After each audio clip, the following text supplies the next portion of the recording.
Wake up, buyer payer people. It's a beautiful day. Go grab yourself another cup of joe and say hello to Jim and Michelle Rhodes on the Buy Here Pay Here morning show. Take it away, you two. Hello, everybody. Guess where I'm at? She's back in Clearwater. Yay! So in happy. The studio with me. Oh my gosh, it's so nice to be back in Clearwater. I just saw a couple of little palm fronds laying around, landed. Everything's pretty murky out in the bay, but looking pretty good. So happy to be home. Although, we leave in the morning for Parts North. Right. And let the journey begin. Let the journey begin. Good morning to everyone, John. Good morning. Everyone, those of you who are listening, please feel free to say good morning and where you're calling from, where you're listening from. Mm-hmm. There was something else that you wanted us to say. Hey. Oh, yes. If you would be so kind as to those of you who are listening in this morning, let us know where you're listening from. Like, are you in your car? Obviously, if you're driving, you don't have to tell us. But if you're at your desk in your office, or if you're home at your kitchen table, I just want to kind of get a feel for where people are tuning in from. We've got some friends in the Clearwater area that it's like every morning, this is my dog walk time. Mm-hmm. And so I will, listen to the show and I know we've been out for a half an hour, time to go back in. Right. Kind of thing. Yeah. So that's, I like that. I like that kind of stuff. So good morning. We've got a lot of stuff that's happening, coming up here pretty soon. And a lot of people are been asking, hey guys, can you mention this? Can you talk about this? And because there's just some really great things that are coming up on everyone's calendar that we just want to make sure that you're all aware of.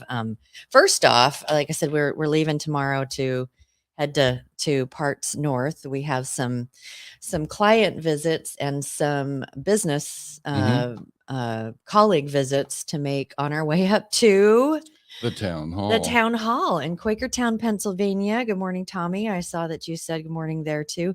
I mean, you're getting rain from Ian still, but sorry about that. I hope it kind of clears up before we get up there. But yeah, we're heading out tomorrow to start that. We're gonna do another roads tour. Yeah, and on the road and the Roads Warriors. Yeah, hashtag. Roads. We're trying to get our own hashtag, Brett Buick. So we really should. Yeah. We really should. So yeah, we're heading out, and so those of you who are along some of the major routes, our first stop is going to be in Atlanta, and then we're going to kind of head east and then north. Yeah, we'll something like that. So kind of the central part of South Carolina, and got some colleague visits there, and some client stops, and so just some dealer stops. A lot of these folks are not our clients; they're just people we know from Facebook, and we're going to start shouting out to them and say, "Hey, we're going to be in your neck of the woods. I'd like to stop by." So, yeah, exactly. So if you're on that travel route, let us know. We'd love to stop by. We just want an invitation, and we want to know where the good food is. But Jim's always looking for the best barbecue, and since we're going to be heading through the Carolinas, it's like. We probably can't stop for every smoked old fashioned on the route, but we will. It's tempting. Yeah, but it's like really tempting. Oh, good morning, Shelley from London. Wow, she's listening from London. Wow, we have an international listener viewership. Nice. Oh, that's awesome. Yeah. So we also town hall coming up. Just wanted to let all of you out there in listener land know that we have filled all of our sponsorship slots for that, and really excited for how people have just like stepped in, and it's like, yes, we see what you're doing, yes, let us support you. Sure. So can I go down the list? Yeah. Okay. We've got Primalend, Pay Near Me, Iteron, TaxMax, and LHPH Capital. They're going to be joining us for that. We do still have some spots just for like just individual commercial spots. Oh, wait, does everyone know what we're doing at the town hall? This is going to be a live broadcast for, there's going to be a total of seven segments, including the morning show. And so there's going to be a 10-minute break in between each of the segments. And so we actually have ad time for vendors. So this is kind of like our take on taking something to a totally virtual space. Yeah. So that, it's kind of like a mini something. Yeah. And so we're really excited, and I just want to thank all of those who have stepped forward. A pilot event. They're obviously banking on our ability to do what we say we're going to do, and so we appreciate them stepping in and joining us. Yeah. On that, so really, there's an awful lot more to come on that. Also, after that is the Arizona Finance Conference, and they've asked us to speak a couple of times at that, and they've actually said that we can broadcast most of that live. It's still kind of on the fence, and whether or not we're going to do any kind of ad stuff, or if we're just going to throw some things in there about the morning show and all of that kind of stuff. But they have been really great about that. I just want to be able to get the information out there a little bit more.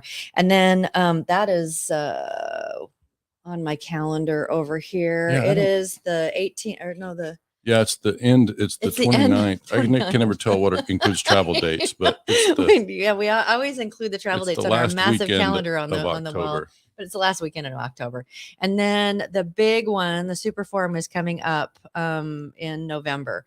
And that is, I've been seeing a lot of our fellow speakers have been out there, talking about, hey, we're going to be there, spreading the word. There are still tickets available. It's, if you're in Buy Here, Pay Here, which if you're listening to us, you likely are. This Super Forum, by the way, has a lot of energy around it. Oh my goodness. Very enthusiastic. Really. It should be a great turnout. Yeah. If you haven't signed up, we want you to go do that right now using the coupon code Morning Show 150. That will save you $150. And then if you're already a member of your state or national organization, then there's another $100 that's going to be taken off of your full amount. And the event is in Austin, which means Michelle and I can tell you where to get the great queso. Yeah. Right. And we'll be on the hunt for queso and maybe some smoked old fashions. Yeah. This is turning into a thing. It really is. Yeah.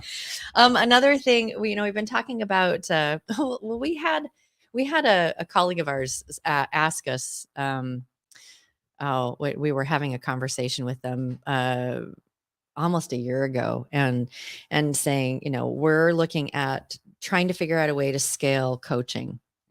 Because there's, a lot of people out there need help, and, just like some overall administrative, all the straight line coaching. And there's a lot of people out there that can really, really help with that. And so we put out the charge, and so, the response was, I don't know how you can scale coaching.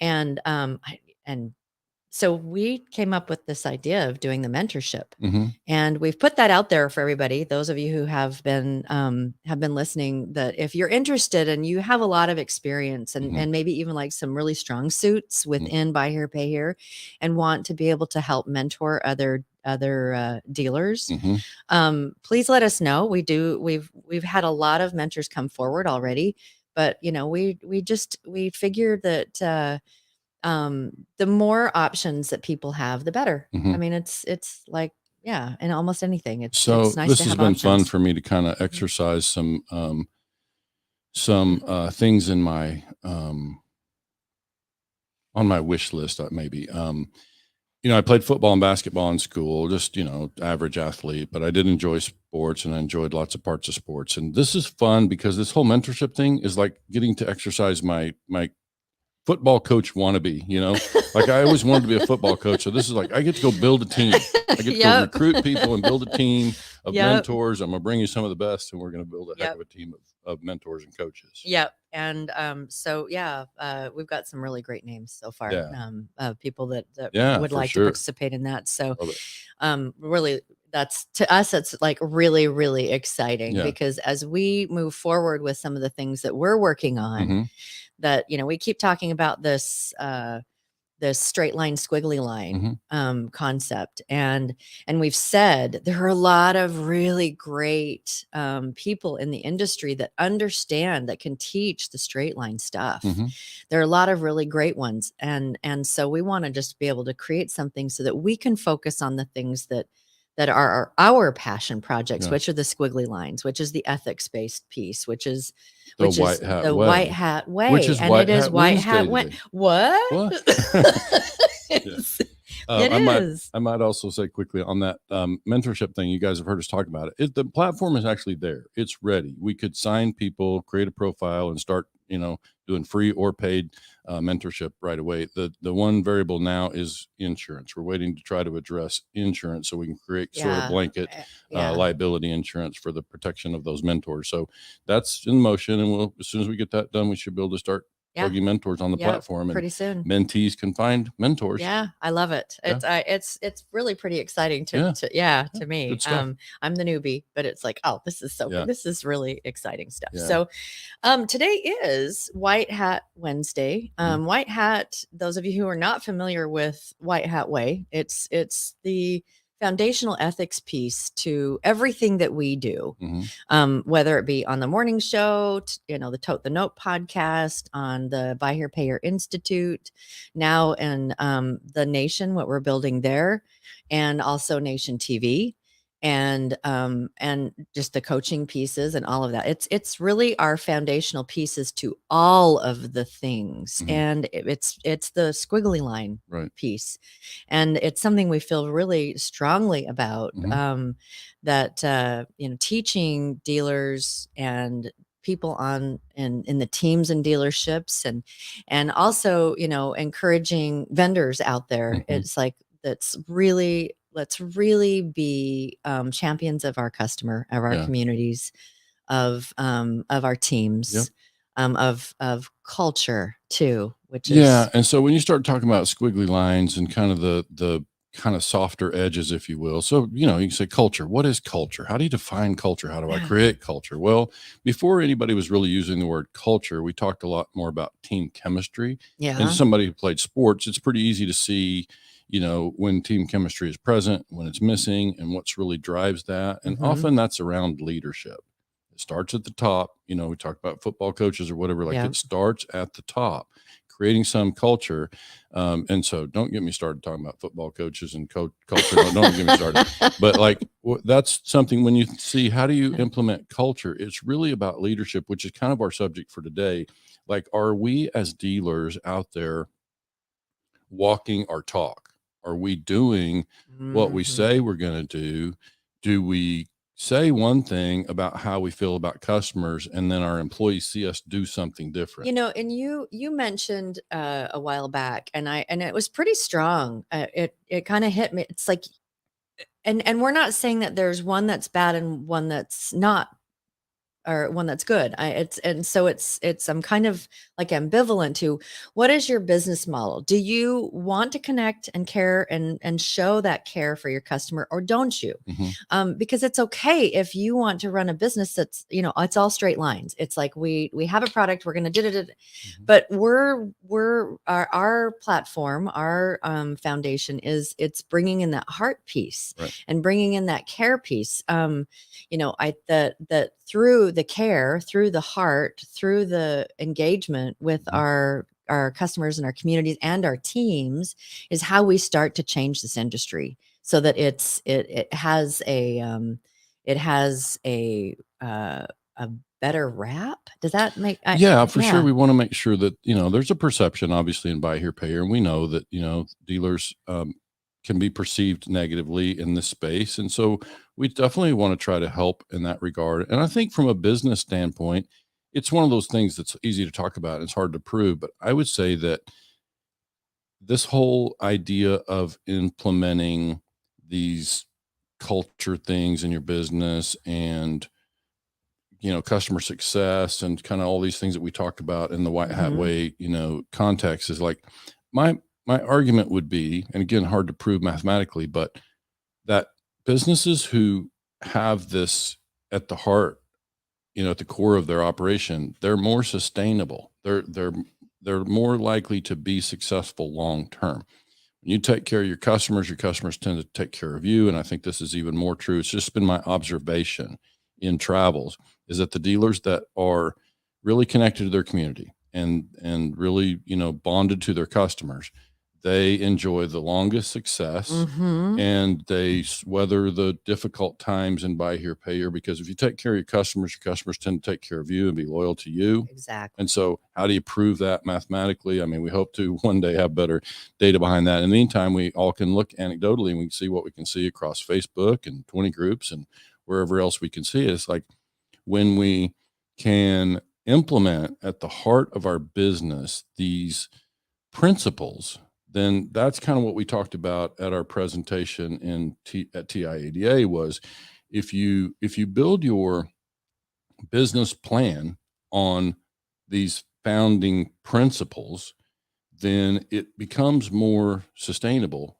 with both, upper management, all employees, even customers. Like it's going to permeate the entire thing all the way through the business when we're consistent about that. You hear me talk a lot about being fair and consistent, and consistent. That's a big piece of what White Hat Way is all about.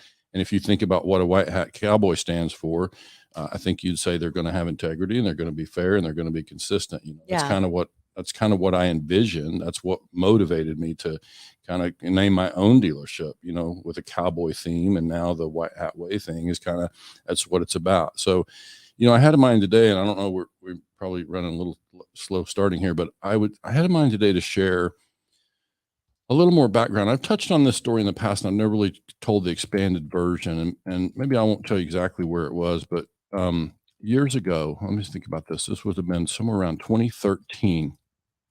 Back up to 2010 or 11, I helped start a dealership. And what you had is a passive investor and a manager who was going to, run the business. It was interested in the business. They'd had a business in the past that had been in the buy here, pay here business. They got this passive investor who was wealthy to bring a bunch of money, and they were going to start a new one. Well, they did it. We coached them into it. It was pretty clear right away that they were going to abandon a lot of the things that I taught, and the manager was going to kind of go run with it the way that they'd been used to doing business. Well, a couple of years later, I get a call from the investor asking me to come do a consulting visit. Turned out to be an embezzlement thing, turned out to be a big, ugly mess. The manager ends up leaving, and now the investor is left with this business that they don't really know how to run. Okay. So, and it's a disaster. I mean, it's one of those super aggressive, finance everybody, no underwriting, everybody gets a car, madhouse in terms of unhappy customers, crazy, disorganized management team. And it was just a wreck. And, so I sort of inherited that. I stepped in there kind of as a consulting thing to short-term thing. I'll do what I can to help patch it together. And we just weren't finding a solution for somebody else to step in. Fast forward, 2 years later, I'm still engaged. I became basically, for all practical purposes, I was the owner. Yeah. I was the face of the business. I did everything but the money. I was the decision maker. So for all practical purposes, I was the dealer. And the important part of this is that we went through a full turnaround with that business. Ultimately changed the name, relocated down the street, in conjunction with the name change. Whole new brand, polish, whole new team, new training.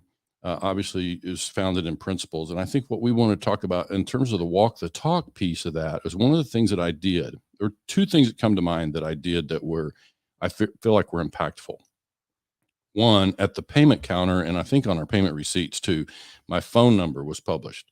So it was on the wall right there by this unhappy, did you fail to get a receipt? Other problem, call this number. And so and I lived, by the way, in a different state. I had an apartment there, so because I was there a lot, but I lived in a different state. And so those calls would come in on occasion, not very often. On occasion. Yeah. Yeah. We had a good management team, had a good, strong manager at the store and effective manager. And so they handled most everything. Occasionally a customer would call me. Yeah. But here's as we were talking about this is you have your phone number on there. And like, if you want to talk to me, here's my phone number. And so people could reach out to you directly, but if they called in to the dealership and weren't getting the help that they wanted or needed, and they said, I want to talk to the owner, what would happen? Well, I just told them, and a lot of people we would hire would have the habit of saying, may I ask who's calling? And I just said, we're going to discontinue that. I don't want that here. I don't, when somebody asked to speak, and I asked my managers to do the same thing. And I told them as the de facto owner, I would do the same thing. If somebody calls in, says they want to talk to Jim, or they want to talk to the owner, or they want to talk to the manager, whatever, then, obviously we know who the manager is. If they're asking for the manager, you patch them through, but we don't ask who's calling. You just say, and so we think about the culture behind that. It's like, what happens there? What does the employee deduce from that? Yeah. Well, and Jim, we were talking about this morning, and he said, okay, so if you are the customer and you're calling in and you're having a problem and you say, I want to talk to your manager, what is different in how you perceive this flow going from, may I ask who's calling, on hold for a few minutes and either patch through, or I'm sorry, but they're not able to take your call right now, or, all right, give me just a second and let me patch you through. Right. And know who's calling. No, it's like, I'm going to put you straight through. And my response was, the calls aren't being screened. Well, yeah. You get a screened call. How do we all feel when we get a screened call? Whether you're a customer of the business or you're a vendor, you call and say, who's calling? We've all done it. We call into a place and they say, who's calling? And you tell them who's calling. And then they're gone from the phone for 30 seconds. And they come back and say, unfortunately, they can't take your call right now. Right. Yeah. So what that tells you where you stack up. So if you're the customer, what conclusion would you have? But I think what it tried to do is we were trying to instill a level of transparency. Okay. So it's basically, I'm happy to talk to customers. We believe it all the way to the top. Like, we are going to take care of customers. I'm here to talk to customers when there's a problem. They can call my number anytime. And then, so I have to tell you, because people are going to say, well, how do you do that? Well, I would just listen. When somebody called, I would listen to their thing. If they left me a voice message because they missed me, I would call them back right away. And I would say, tell me what happened. And I would hear the story, let them go through everything. Just listen, not try to solve anything from the beginning. It's just like, listen to the whole story. Because most people just want to be heard. Right. And that's enough. They need to get it out. They need to know that somebody's heard the whole thing and can appreciate and has an empathetic ear to what's going on, really cares. And so I'd listen, and then basically I would hear the whole thing out. And then I would say, I hear the problem, and I need you to understand, the manager at the store has already been given the authority to solve this problem. They have the authority, and them. So, and I can make sure that they know, that I understood your story here, but I'm going to have you connect with the person at the manager and give the name of the person. And so they have the authority to solve this problem. And so if they don't get it worked out, you can call me back, but just know that really you want to be talking to this person. They're the problem solver. And so, like, the key to this is, that you just taking the time to listen and be empathetic to what's been said, and then then you can move forward with, and hopefully you already have set up with your manager and the different department heads that they have the authority to do the things, and you've given them all the tools, because then it's like, hey, I hear you. Yeah. And like you said, is the manager, they really have all the tools to help you. So let's get you back in touch with them. And if it still aren't feeling like you're getting this resolved. But my big thing is, I come from like a lot of customer service background. I've ran teams all over the US, all over the nation, of 20 some odd people that are customer service reps. And that when there is so much strength in your team seeing you do the thing. Right. The team seeing you, knowing how to do the thing. The team, because I used to, like, I would get sometimes these phone calls would get filtered up to me. And I told the team, I want to give you all the tools that you need to be able to resolve the things. But if it's still not okay, then have them. Let me talk to them. And so we always recorded these phone conversations, and we would use them in training. Sure. And yeah, it was pretty fun though at times where we would get together all, because it was events that we did. And so the entire team is in one room, and I would have phone calls come up to me, and they would stop what they were doing and listen to how I handled the phone conversation. Oh, nice. And so it was a beautiful way for me to teach them, this is how, this is how to listen. This is how to resolve. This is how to, to do these things. The important piece here is that as an owner, as a manager, as the dealer, that this whole walk your talk thing, we see with our colleagues, and Jim's had the dealership there, and he's had his own dealership in Texas, that you have the ability to set the tone.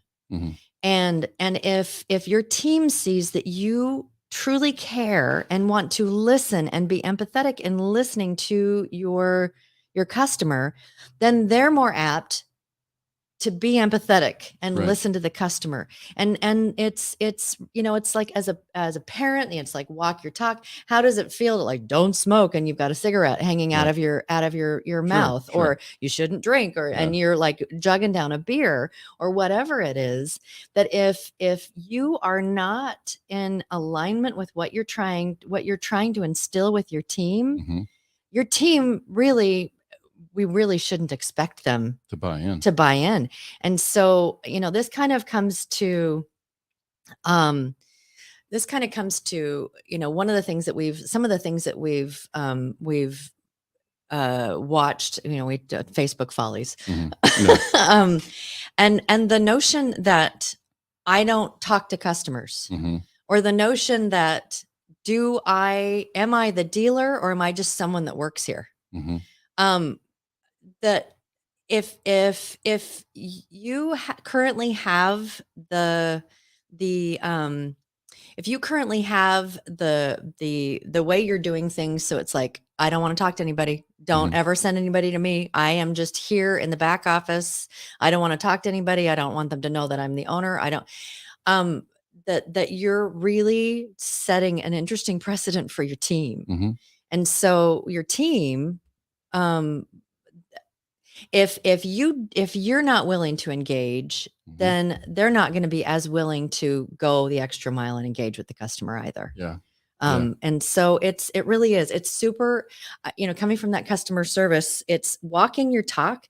It's like, if you want your team to really support your customer, then you need to be willing and able and step forward and do the same thing. Yeah. And, obviously it happens that businesses grow to a place that it's really not possible for an owner to talk to every customer. But I think when you think about going back to that Tennessee situation, is like I guess now people know where it was, but it's like, I had the opportunity there to be very much engaged with customers. And I never personally denied, my role. I didn't say I was the dealer, because I wasn't technically the dealer. But I would not hide from anyone as the decision maker. And so, and also they knew me, like at these we did huge Christmas things. We rented banquet halls, and we did these huge, we did, the last one I remember doing was so much fun. We did the old let's make a deal game, and we gave stuff away, and we traded gifts, and it was just a ball. And the customers had a good time, and it was packed. And every year they're asking us, when's the next Christmas party? Well, when we're doing the Christmas party, I'm there on the microphone. Like, I'm there giving the stuff away and having a ball. And so it just demonstrates, I'm that person. Like, we genuinely care. Yeah. And out there talking to people and shaking hands and all of the stuff. I even think about sometimes the dealer principle is like, that's the face. And that's one of the things we really encourage our clients is like, you are the face. And the more you step forward as the face of your dealership, and that you are caring, that your team, it really creates a different energy within your team. Well, what does it say to the employee when they see you? Like, just make me the example. When they see Jim Jim truly cares. He truly does have an empathetic ear. Mm-hmm. He does truly care and listen. So he doesn't just say it. Mm-hmm. He doesn't just put it on a sign. Mm-hmm. He truly cares. He walks, that talk. And so that's a thing that I think now the team sees it. They can have more safety and comfort in stepping into it themselves Mm-hmm. and knowing that from the top down, that's a genuine commitment. Absolutely. And that's also like being really engaged in what's happening in your business. Sure. Being really engaged. That doesn't mean, I'm not saying at all that you need to be there 50, 60 hours a week, but it's like you just are engaged with your team, with your customer, with all of these pieces of. And I would say if we can't be fully engaged, at least don't be disengaged. I mean, that whole thing about I'm going to lie in front of an employee. I'm going to lie to a customer and tell them I'm not the owner. That's so dangerous. It's dangerous. Oh my goodness. It's just so really dangerous. really can impact culture. And so I think it's, it's the nature of the business. It's nature of retail. We never know who's going to walk through the door next and what kind of problem is going to be coming up. And obviously our people need to be trained to solve the problems. And the other thing I don't like about problems landing at the dealer's desk is dealers tend to solve problems with checkbooks. And so they write checks. And so if we can keep it from getting to the dealer's desk, we can sometimes solve problems in a different way, a less expensive way. So there's this is kind of wrapped up in other pieces that we can talk about at another time, because it really is about being able to effectively be like that dealer. Is you really, it's important that you give your team the tools to solve the problems, and that the more that you give them that training and that they can even watch you use the tools and you train them how to use the tools, then you don't end up having customers that's like, I need to talk to so-and-so, or you don't, because then they become like, hey, I'm talking to Jan, and Jan's my go-to. And I know that if I have a problem, I can go to her and she's going to be able to help. Right. And so that's also part of this is giving your team members the tools that they need to be able to do the help, to be able to help other than send it to the owner's desk and get a checkbook out. Yeah. And it's not exactly the same threat as customer service, but I think when a manager can see that when a customer comes through the manager to the owner, and let me just be the owner for a minute, then they can see that I'm going to do the same thing that I've asked you to do. I'm going to do the same thing. I'm not going to do anything any different. I'm going to listen to the customer. I'm going to try to solve the problem, and we're going to work together, you and me, manager, to work this customer out. And I'm going to listen to the customer in a way that I bring that 10-year approach. And I imagine this customer is going to be with me for 10 years. And so I'm going to listen and I'm going to find a solution. And, hopefully, and I'm going to be consistent about it. I'm not going to do for one customer what I didn't do for the other, and so I'm just going to be real consistent about that. I think this is where you start to identify the core threads of whatever you want to call culture. Yeah. Yeah. Now you're starting to implement the pieces that are, it can feel a little nebulous to us talking about things like, how do I create chemistry and culture? Well, start with you as the dealer. Everything trickles down. It's like not just that walk, that talk, but it really, you can't create culture from the bottom up. You have to create culture from the top down. Yeah, I agree. That's definitely something we see. And you might light a little spark at the front line, but it won't last. And if it's not top down, then it's not really going to stick. Absolutely. Yeah. We have taken up an awful lot of time. It's like we've gone a little bit over, but I wanted to, before we left today, safeguards rule coming up here pretty soon. I mean, we've got it's around 2 months before it is supposed to be game on. Right. And so those of you who have not had the opportunity to get your training on that, please go to texasdealereducation.com. TAIDA has put together a really slick online learning curriculum. And it's flexible, on demand. I mean, I love cloud things. I love it. So you don't have to log in at a certain time. It'll fit your schedule. It only takes about an hour or so to complete. Everyone on your team has to do this. If they have access to any information that could be compromised, private records, any private records, that you have to do this. And that part of the safeguards rule as well is that we make sure that someone on your team has a different type of certification. They are like the master of all certificate or of all compliance for safeguards in your dealerships. So please, if you have not already, there is still time. Get onto texasdealereducation.com and TAIDA. They've done such a great job. Yeah, I think Jeff and Teresa and the team at TIADA did a wonderful job of making it deliverable, easily consumable and affordable. So affordable. Yeah. So it doesn't cost very much to get in there and do that. So if you haven't, texasdealereducation.com, and you're going to hear a lot about that from us over the coming weeks, because it's really it's a what is. It's not a what if, or if it's a maybe I should, or it's not going to hit. It's a what is. And so let's make sure that we get that taken care of. And my last reminder is, as you're registering today for the BHPH Super Forum, you're going to use coupon code Morning Show 150. And that's going to save you $150.